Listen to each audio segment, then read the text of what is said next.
ফেনী সোনাগাজী উপজেলার নবাবপুর ইউনিয়নের পূর্ব সুলতানপুর বন্দর মার্কেট এলাকার কালিদাস পাসালিয়া নদীর গতিপথ পরিবর্তনের ফলে নবাবপুর ব্রিজ ও রাস্তায় ভাঙন দেখা দিয়েছে, যে কারণে ত্রাণ ও দুর্যোগ ব্যবস্থাপনা মন্ত্রণালয়ের সচিব মোস্তাফিজুর রহমান, ফেনী জেলা প্রশাসক সাইফুল ইসলাম ঘটনাস্থল পরিদর্শন করেন।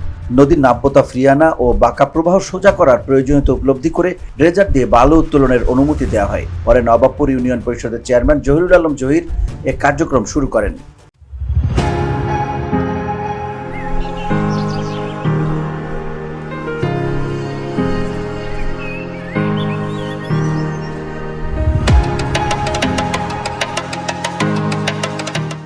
তবে স্থানীয় কয়েকজনের অভিযোগ, নদী ভাঙন রোধের নামে বাণিজ্যিকভাবে বালু তোলা হচ্ছে। সেই চেয়ারম্যান হিসাবে খুব ভালো আছিল, কারণ মানে আচার বিচার করিও আনের 1 টাকা কারতন খাই না। আর বালুগুলা তুলাইছে আনের ওইখান দিয়ে নদীগুলা সোজা করার জন্য, চেয়ারম্যানে কোনো বেশি খাবার জন্য না। বালু তো জেদের বালু জানে তুলছে আছে, বালু কোথাও যায় নাই, কেউ নেও নাই। আর নিবো কেমনে? বালু কি ফেলে নিয়ে গেছে নি? এটা মানুষ বালু যাতে তো গাঁয়ে যাবো না, হাজার হাজার লোক বালু করে নিবো। চেয়ারম্যান ওই পর্যন্ত আনের কারো ক্ষয়ক্ষতি করে না, কোনো চাঁদাবাজি করে না, আনের ভালো লোক। তো বিধি দিয়ে সোদা করবে আনের চাইছে ভালোর জন্য, জনগণের জন্য। আমরা বা হিসেবে দূষণ মাথায় যাই বা ক্ষয়ক্ষতির ইয়া করে। কিছুদিন পূর্বে আমি এখানে কাজ করতেছি, পিছন থেকে 15 থেকে 20 জন লোক আসছে, আসি বলতেছে তুমি এখানে কি করতেছো? এটা বলে আমাকে বলতেছে তুমি বললে দাস বালু কিনছি 1 বোট। 1 বোটের কথাটাকে আমি জানি না, ওরা আমাকে বলে দিয়েছে 7000 ফুট বলবে, তুমি বললে 16 টাকা করি।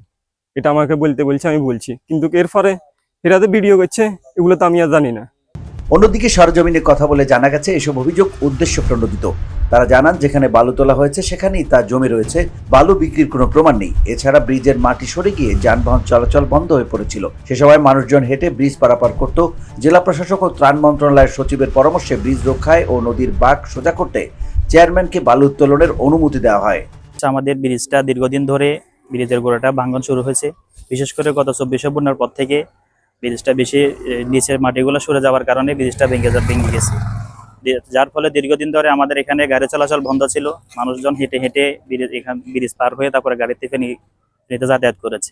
নদীর পাশে বাড়ি এবং নদীর বাঙ্গার হওয়ার কাছাকাছি আমার বাড়িটা। তো এরকম আমরা কিছু দেখি নাই।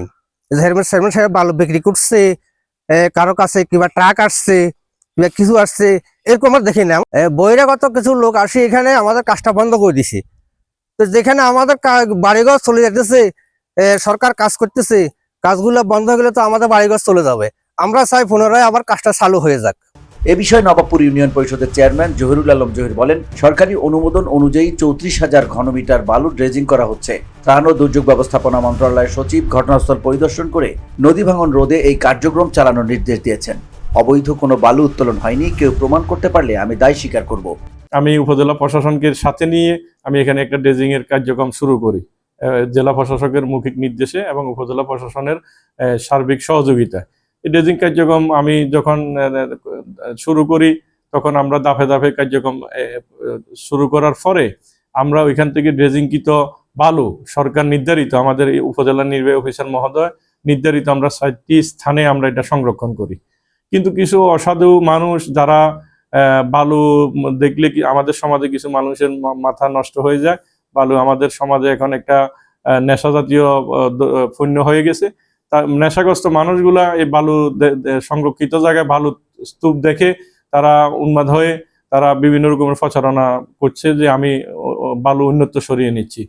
অতিরিক্ত জেলা প্রশাসক রোমেন শর্মা জানান, আমরা মৌখিক অভিযোগ পেয়েছি, লিখিত নয়। অভিযোগের ভিত্তিতে আমিও অতিরিক্ত জেলা ম্যাজিস্ট্রেট ঘটনাস্থল পরিদর্শন করেছি। বালু বিক্রির কোনো প্রমাণ পাইনি। নদীর গতিপথ সোজা করা ও চর অপসারণের জন্যই এই বালু উত্তোলন চলছে। নদী ভাঙন রোধে নাব্য ফিরিয়ে আনার উদ্দেশ্যেই চর কাটার অনুমোদন দেওয়া হয়েছিল। আমরা আসলে নন টেকনিক্যাল পার্সপেক্টিভ থেকে দেখেছি। তো আমাদের দিক থেকে যেটি মনে হয়েছে, অভিযোগের মূল বিষয়বস্তু ছিল যে এখান থেকে বালি উত্তোলন করে অন্যত্র বিক্রয় করা হচ্ছে। তবে আমরা সরজমিনে পরিদর্শনে এ ধরনের কোনো কিছু আসলে অন্যত্র বালি বিক্রয়ের কোনো প্রুফ আমরা পাইনি। VOD Bangla news desk. ছিল যে সেখানে প্রয়োজনের অতিরিক্ত বালি উত্তোলন করা হচ্ছে।